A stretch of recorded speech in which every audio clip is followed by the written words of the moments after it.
वो वक्त था 19वीं दशक का, जब लोगों को अंटार्कटिका नाम के एक जगह के बारे में पता चला। अंटार्कटिका की अनदेखी और खौफनाक दुनिया बहुत सारी मिस्ट्रीज से भरी हुई है। कुछ तो सॉल्व कर दिया गया है, पर कुछ मिस्ट्रीज ऐसे हैं जो साइंटिस्ट्स के भी आज तक समझ नहीं आए। पृथ्वी की सदर्न मोस्ट रीजन में मौजूद ये जगह पूरी तरह से बर्फ से ढकी हुई है। कुछ लोगों की माने तो इन बर्फीले सरफेस के नीचे एक लेक मौजूद है जिसे पूरी दुनिया से छिपाया गया है। इस लेक की उम्र 15 मिलियन साल बताई जाती है। रिसर्चर्स के अनुसार इस लेक के अंदर ऐसे ऐसे क्रीचर्स मौजूद है जिनके बारे में आपने कभी सोचा भी नहीं होगा। कॉस्मिक कनेक्ट की वीडियोस में एक बार फिर से स्वागत है। हाल ही में आई न्यूज में बताया गया कि रिसर्चर्स अंटार्कटिका के नीचे मौजूद आइस के सैंपल्स कलेक्ट कर रहे हैं, जहां उनको विश्वास है कि अगर उनको इन हार्श कंडीशंस पर लाइफ मिलती है तो इससे पूरी दुनिया को दूसरे ग्रहों पर मौजूद लाइफ फॉर्म्स को समझने में मदद मिल सकती है। कुछ लोगों का तो ये भी मानना है कि अंटार्कटिका आज से कुछ साल पहले एंशिएंट सिविलाइजेशंस का घर हुआ करता था, जहां आज हम अंटार्कटिका को पूरे तरह से बर्फ से ढका हुआ पाते हैं, पर उस समय बर्फ का नमो निशान नहीं हुआ करता था।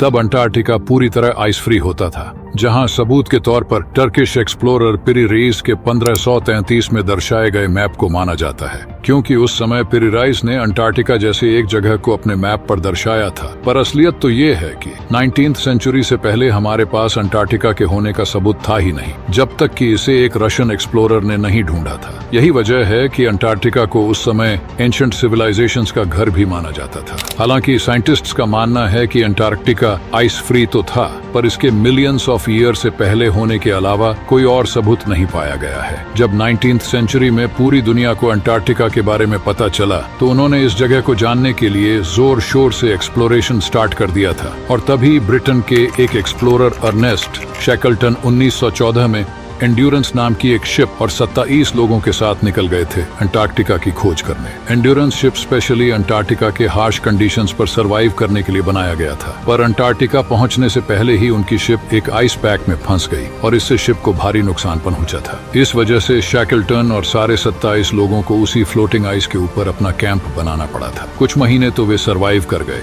पर दिक्कत तब शुरू हुई जब वो बर्फ बीच से टूटने लगी, जिस वजह से शैकलटन और 4 लोगों का एक ग्रुप को लाइफ बोट के सहारे साउथ जॉर्जिया आइलैंड तक पहुंचे। फिर वहां से उन्होंने अपने बाकी क्रू मेंबर्स के लिए मदद मांगी। हालांकि बाद में शैकलटन की हार्ट अटैक से मौत हो गई थी और उनको वही उस आइलैंड पर दफनाना पड़ गया था। अब इन सब के बीच अमेरिका भी कहां पीछे रहने वाला था, इसलिए अमेरिका ने भी एक ऑपरेशन लॉन्च कर दिया था, जहां पर 1946 में लॉन्च किए गए ऑपरेशन हाई जंप को अब तक का लार्जेस्ट अंटार्कटिक एक्सपीडिशन माना जाता है, जहां 4700 लोग, 13 शिप्स और मल्टीपल एयरक्राफ्ट्स को इस मिशन के लिए दाखिल किया गया था। इस फोर्स को 3 हिस्सों में बांटा गया था, सेंट्रल ग्रुप, वेस्टर्न ग्रुप और ईस्टर्न ग्रुप, जहां इन लोगों का एक ही मकसद था, उन हार्श फ्रिजिड कंडीशंस में सरवाइव करना और उन जगहों पर एयरबेस तैयार करना और ऐसे बर्फीले तूफान वाले एरिया में रहने के लिए नई तकनीक बनाना। हालांकि इससे उनको बहुत सारी समस्याओं का सामना करना पड़ा था, जहां उनके कई एयरक्राफ्ट्स और इक्विपमेंट्स फेल हो चुके थे। ये मिशन वैसे तो 6 महीनों तक चलना था, पर ऐसे कंडीशंस में कुदरत ने इन्हें 2 महीनों में ही वापस जाने को मजबूर कर दिया, क्योंकि ये सब वर्ल्ड वॉर 2 के कुछ ही दिनों बाद हुआ था।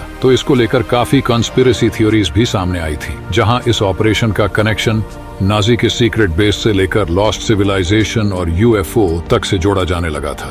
और इन्हीं थ्योरीज के बाद अंटार्कटिका में कुछ अनआइडेंटिफाइड ऑब्जेक्ट्स को देखने का दावा किया जाने लगा था, जहां लोगों को ऐसा तक लगने लगा था अंटार्कटिका के आइस सरफेस के नीचे एलियन लाइफ मौजूद है, जहां आइस के नीचे एक एंशिएंट सिविलाइजेशन के होने या फिर एलियंस के द्वारा उसे किया जा चुका आउटपोस्ट के होने का दावा किया जाने लगा था, जहां मिलिट्री के द्वारा भी कुछ इन्फॉर्मेशन एलियंस को लेकर लीक हो गई थी। इन सब के अलावा अंटार्कटिका को मीटियोराइट्स के मौजूद होना का घर माना जाता है। यहाँ के कोल्ड और स्टेबल एनवायरनमेंट एक बहुत ही परफेक्ट लोकेशन बन जाता है मीटियोराइट्स के प्रिजर्व होने का, क्योंकि बाकी जगहों पर तो वेदर कंडीशंस के कारण ये इरोड हो सकते हैं, पर क्योंकि अंटार्कटिका तो पूरी तरह से ही बर्फ से ढका हुआ है, तो यहाँ पर मौजूद हर चीज को बहुत ही आसानी से प्रिजर्व रख सकते हैं। अब क्योंकि अंटार्कटिका पूरा सफेद है यानी कि व्हाइट है, तो यहाँ पर मीटियोराइट्स को स्पॉट करना बहुत ही आसान हो जाता है, क्योंकि व्हाइट में ये ब्लैक मीटियोराइट्स बहुत ही आसानी से दिख जाते हैं।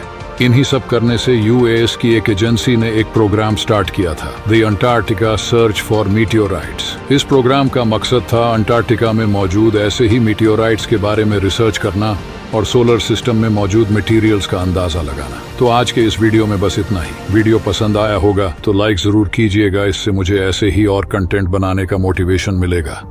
और अगर चैनल पर नए हैं तो हमें सब्सक्राइब जरूर कीजिएगा।